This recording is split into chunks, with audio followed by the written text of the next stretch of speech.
श्री कृष्ण कहते हैं, ऐसा सच जरूर बोलो जो करवा लगे, लेकिन ऐसा झूठ कभी भी ना बोलो जो सच लगे। अपने जीवन में कभी भी ना किसी को आनंद में वचन दे, ना क्रोध में वचन दे, ना ही दुख में कभी निर्णय ले। गीता में लिखा है, यदि कोई आपको अच्छा लगता है तो अच्छा वो नहीं, अच्छे आप है, क्योंकि उसमें सच्चाई देखने वाली नजर आपके पास है। अपनी पीड़ा के लिए संसार को दोष मत दो, अपने मन को समझाओ। तुम्हारे मन का परिवर्तन ही तुम्हारे दुखों का अंत है। सोच और नीयत अच्छी रखिए, फिर आपके कष्ट प्रभु स्वयं दूर कर देंगे। लोग अपने शरीर को सुंदर बनाने में लगे रहते हैं, पर आत्मा की सुंदरता शरीर की सुंदरता से कहीं ज्यादा महत्वपूर्ण है। शरीर तो नश्वर है, मिट्टी ही तो है और मिट्टी में ही मिल जाता है, पर आत्मा अमर है, इसलिए आत्मा की सुंदरता पर ध्यान दो। बहुत विनम्रता चाहिए रिश्तों को निभाने के लिए। छल कपट से तो सिर्फ महाभारत रची जाती है। इंसान की सोच ही उसकी सबसे बड़ी पहचान है, वरना दुनिया में एक नाम के कई इंसान हैं। उस इंसान का मंजिल से भटकना तय है जिसकी संगत में नकारात्मक लोग रहते हैं। समय एक सा नहीं रहता है, आज दुख है तो कल सुख भी आएगा, और सुख के बाद दुख भी आना स्वाभाविक है।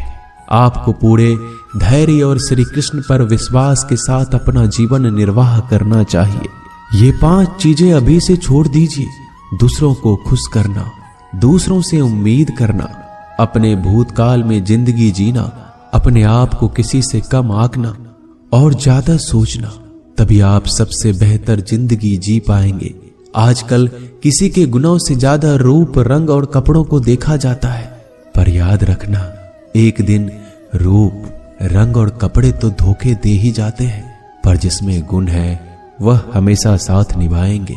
जो व्यक्ति किसी के चेहरे पर हंसी और जीवन में खुश लाने की क्षमता रखता है, ईश्वर उसके चेहरे पर कभी हंसी और जीवन में खुशी कम नहीं होने देते। जब धन कमाते हैं तो घर में चीजें आती हैं, लेकिन जब किसी का आशीर्वाद कमाते हैं तो धन के साथ खुशी, सेहत और प्यार भी आता है।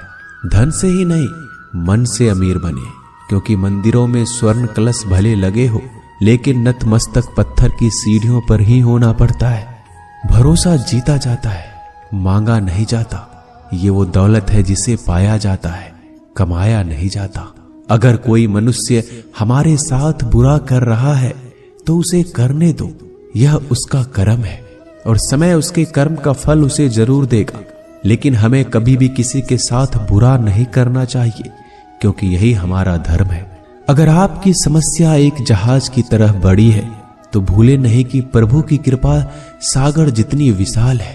अहंकार में धन, वैभव और वंश तीनों चले जाएंगे। विश्वास ना हो तो रावण, कौरव और कंस को देख लो। भोजन की कीमत भूख के समय होती है और भगवान की कीमत दुख के समय होती है। इसलिए अंधकार में छाया, बुढ़ापे में काया और अंतकाल में माया किसी का साथ नहीं देती। श्री कृष्ण कहते हैं, क्षमा दुनिया का बहुत ही कीमती शब्द है, लेकिन इस क्षमा का कब कैसे इस्तेमाल करना है ये बहुत ही आवश्यक है। पहला, अगर आपसे कोई अपराध हो जाए तो तुरंत क्षमा मांगना चाहिए। अगर आप क्षमा नहीं मांगेंगे तो इसमें आपकी ही हानि है, क्योंकि क्षमा ना मांगने से मन के अंदर अहंकार जागता है और अहंकार तो हमारी हानि ही करता है। दूसरा, अगर कोई अपराध करे तो आपसे क्षमा भी ना मांगे तो उसे क्षमा मत करिए, क्योंकि क्षमा अत्यंत अनमोल है और बिन मांगे किसी को क्षमा देना आवश्यक नहीं। तीसरा, यदि कोई आपके साथ अपराध करे, अनुचित करे और बाद में क्षमा मांगे तो उसे क्षमा कर दीजिए। इससे आपके भीतर की करुणा जागेगी, प्रेम जागेगा और यह आपके लिए शुभ ही है। चौथा, अगर आप कोई अपराध कर दो तो क्षमा अवश्य मांगना, इससे आपको लाभ ही होगा, क्योंकि सामने वाले व्यक्ति आपको क्षमा करे या ना करे, आपके अंदर का अहंकार गिरता है और आपका मन अधिक निर्मल हो जाता है। श्री कृष्ण कहते हैं, जिसके साथ बात करने से ही खुशी दुगनी और दुख आधा हो जाए वो ही अपना है, बाकी तो बस दुनिया है। दुनिया के ये 4 स्थान जो कभी भरते नहीं, समुद्र, इच्छा का घड़ा, शमशान और मनुष्य का मन। कभी भी किसी भी रिश्ते का गलत इस्तेमाल मत करना, क्योंकि रिश्ते तो बहुत मिल जाएंगे पर जिंदगी में अच्छे लोग बार बार नहीं आएंगे। बिना कुंडली मिलाए आजीवन चलने वाला एक अद्भुत संबंध केवल मित्रता है। यदि हमारी नीयत अच्छी और मकसद सही है तो किसी ना किसी रूप में ऊपर वाला भी हमारी मदद करता है। जब हम प्रार्थना करते हैं तो ईश्वर हमारे कहने से ज्यादा सुनता है। जितना हम पूछते हैं उससे ज्यादा जवाब देता है। जितना हम कल्पना करते हैं उससे ज्यादा अपने समय में और अपने तरीके से देता है। समय का चक्र बहुत तेज चलता है, इसलिए ना तो बल का अहंकार करें ना ही अपने धन का। जीवन में वाणी को संयम ही रखना अनिवार्य है, क्योंकि वाणी से दिए हुए घाव कभी भरे नहीं जा सकते। जीवन में कभी मौका मिले तो किसी के लिए सारथी बनना, स्वार्थी नहीं। जैसे पानी को अगर दूध में मिलाया जाए तो वह दूध की तरह हो जाता है, यदि वही पानी अगर कीचड़ में मिलाया जाए तो कीचड़ बन जाएगा। ठीक ऐसा ही मनुष्य के जीवन में भी होता है। यदि एक गुणहीन व्यक्ति गुणवानों के संगत में बैठे तो उसे भी गुणवान समझ लिया जाता है और सम्मान का पात्र समझा जाता है। यदि एक गुणवान व्यक्ति गुणहीन व्यक्ति की संगत में बैठता है तो उसे तिरस्कार मिलता है। इसलिए अपने जीवन में संगति सोच समझकर सावधानी से बनाएं। जो मेहनत करने के बाद भी सपने पूरे नहीं होते तो रास्ते बदलिए, सिद्धांत नहीं, क्योंकि पेड़ भी हमेशा पत्ते बदलता है, जड़ नहीं। गीता में साफ शब्दों में लिखा है, निराश मत होना, कमजोर तेरा वक्त है तू नहीं। जीवन में कितना भी बुरा समय आए लेकिन हमेशा परिवार के साथ रहें, क्योंकि सुख आएगा तो बढ़ेगा और दुख आएगा तो बटेगा। जब इच्छा की पूर्ति हो जाती है तो वो लोभ को जन्म देती है। जब तक वह संतुष्ट नहीं होता तो क्रोध जन्म होता है। काम, लोभ और क्रोध तीनों के प्रभाव में आकर मनुष्य पाप करता है।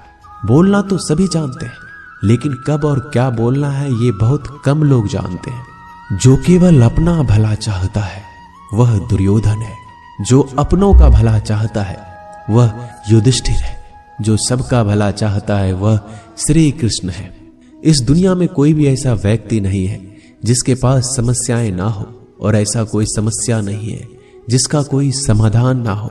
कुदरत ने 2 ही रास्ते दे रखे हैं, देकर जाओ या तो छोड़ कर जाओ। अपने साथ ले जाने की कोई व्यवस्था नहीं है, लेकिन फिर भी मनुष्य समझता ही नहीं है।